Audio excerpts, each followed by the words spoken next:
Good morning. This is the emergency UN broadcast on the Ebola-25 Global Containment Initiative. I'm speaking on behalf of the Nigerian National Emergency Council.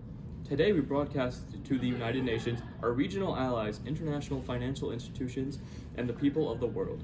The Ebola-25 strain has killed over 1.7 billion people across 6 continents. International travel has collapsed. Global economic output has dropped 18% in the past 90 days. Some governments are nearing total systemic collapse. Nigeria, though hard choices, resource strength, and national unity, has contained most of its internal outbreaks, but containment is not eradication. This virus does not recognize sovereignty. Today, we unveil our response plan, one built on international enforcement, mineral leverage, fiscal realism, and unflinching resolve. Let us begin with our Minister of Health Malachi, who will detail the physical and medical response Nigeria has enacted internally. Hello, my name is Malachi. I'm the Minister of Health of Nigeria. These are some of our plans. Nigeria is constructing 15 fully enclosed, drone-patrolled quarantine superstructures. These are self-contained medical cities with modular scalability for up to 100,000 residents per facility. Infected individuals are housed in red zone containment surrounded by yellow buffer zones and green corridors. Each zone is equipped with solar power, portable water filtration, and cellular mesh networks.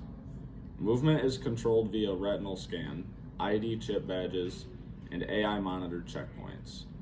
Public broadcasts will be routed through the State Information Service, also known as SIS, replacing standard telecoms in red zones. Nigeria's National Center for Disease Control, also known as NCDC, is linked to WHO's international database through an AI-enhanced reporting pipeline. Each hospital logs data every 6 hours. Clinics in rural regions are equipped with satellite modems. Any breach in data integrity is logged and reported to WHO, regional oversight, within 12 hours. The system incorporates WHO's pandemic early warning software with Nigerian infrastructure for seamless alerts. Nigeria forms the International Ebola Enforcement Corps, also known as IEEC. 25,000 troops trained in biosecurity, riot control, med-evac, and body disposal. Personnel operate in rotating deployments with UN peacekeeping mandates. All IEEC deployments will fall under WHO's Emergency Health Clause, monitored by UN humanitarian compliance officers and NGOs such as Médecins Sans Frontières and ICRC. Our goal is to not just survive Ebola-25, our goal is to prevent Ebola-26. Thank you, Minister Malachi. The first offense is clarity, the second is coordination. We now turn to Minister Felix, who will present Nigeria's global outreach strategy and enforcement proposals for international cooperation. Hold on. Thank you, Security General. I am Felix, Minister of Foreign Affairs. My mustache is falling off, but that happens a lot. I speak today as not as a diplomat, but as a survivor. Nigeria will host the Africa Surveillance Corps, or ASC, in Abuja, a WHO integrated node for biohazard alerts. The ASC will triangulate signals from mobile health reports, satellite-based thermal monitoring, over-the-counter pharmaceutical trends, and sentiment analysis of localized social media. Within 30 minutes, a suspected outbreak triggers the automatic WHO alert and local lockdown directive. The system can be adapted for deployment across 50 developing countries through South-South cooperation frameworks. If you do not report the infection, it is no longer treated as a personal health decision. It is a national security breach. Nigeria enforces a strict triage-based penalty system tied to our red, yellow, and green zone structure. Green zones represent cleaned, infection-free areas, mostly in low-density regions or state-controlled facilities. Entry is limited to citizens with biometric clearance and a valid health passport. Yellow zones are the majority of populated zones. High alert but not confirmed infected. These are under heavy surveillance. Individuals in yellow zones must report the symptoms or risk reclassification. Red zones are confirmed infected or uncooperative individuals. Those who conceal symptoms, falsify test records, or evade medical testing are forcibly resigned to red zones under Emergency Protocol 8F. The rule is simple. If you do not come forward voluntarily, you will be placed in containment without appeal. This accelerates outbreak removal and preserves the integrity of yellow and green zones. Legal instruments backing this policy include Nigeria's Public Safety Code, the WHO International Health Regulations, and UN Resolution 512A, which I have never heard of in my entire life. Failure to report within 24 hours of symptom onset results in loss of green zone access, seizure of digital movement credentials, and immediate biometric flagging and dispatch of retrieval units. This is containment by consequence. Compliance protects the collective. Nigeria supports UN Resolution 2213R. First offense, WHO intervention plus retraining of national systems. Second offense, restriction of special drawing rights, WTO trade privilege suspension. Third offense, referral to Security Council and full Chapter 6 enforcement. Zones with false negatives or falsified documentation are redesignated as biological threat zones. Individuals who fail to report will be forcibly relocated to red zones to avoid contamination. Thank you, Minister Felix. Humanity must be preserved alongside control. Next, Human Security Minister Reina. Madam Chair, members of the Assembly, my name is Reina and I serve as the Minister of Human Security. Nigeria enacts a three-tiered population management system to segment civilians by risk status. Red zones are where confirmed infected individuals are walled, internally quarantined by city sectors. Cremation is required by default unless overridden by documented religious waivers. Burials, where permitted, occurs in marked, secure mass graves with transparency. They are also monitored by military and IEEC biosecurity officers 24/7.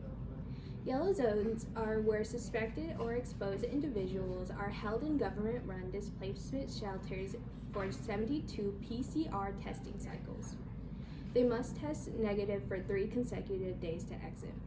They will receive 3 meals, fresh clothing, and telehealth services. They will also be provided free legal counsel under UN humanitarian law. Green zones are cleared urban cores. Entry is only permitted via biometric scanner and health passport, which is a proof of test, clearance, and vaccination.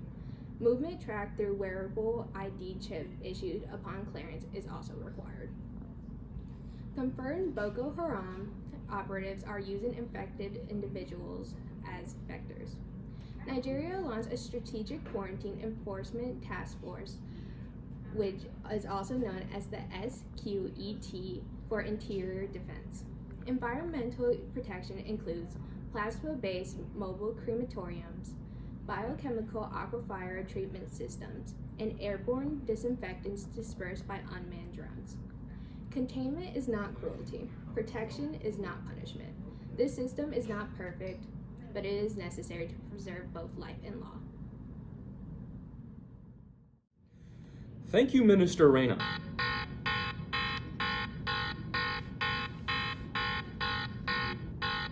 This is what delay looks like. This is what denial costs. Good afternoon. My name is Evan. I am the Financial Minister for Nigeria. Today, I speak not of hope, I speak of cost, because every hour of inaction comes with a price. This is no longer a humanitarian plea. This is a transactional opportunity for the rest of the world to buy back its own survival. We are not asking for charity, we are offering leverage. Nigeria controls $1.1 trillion worth of untapped lithium, cobalt, copper, and other rare earth metals. These are essential for batteries, superconductors, and defense.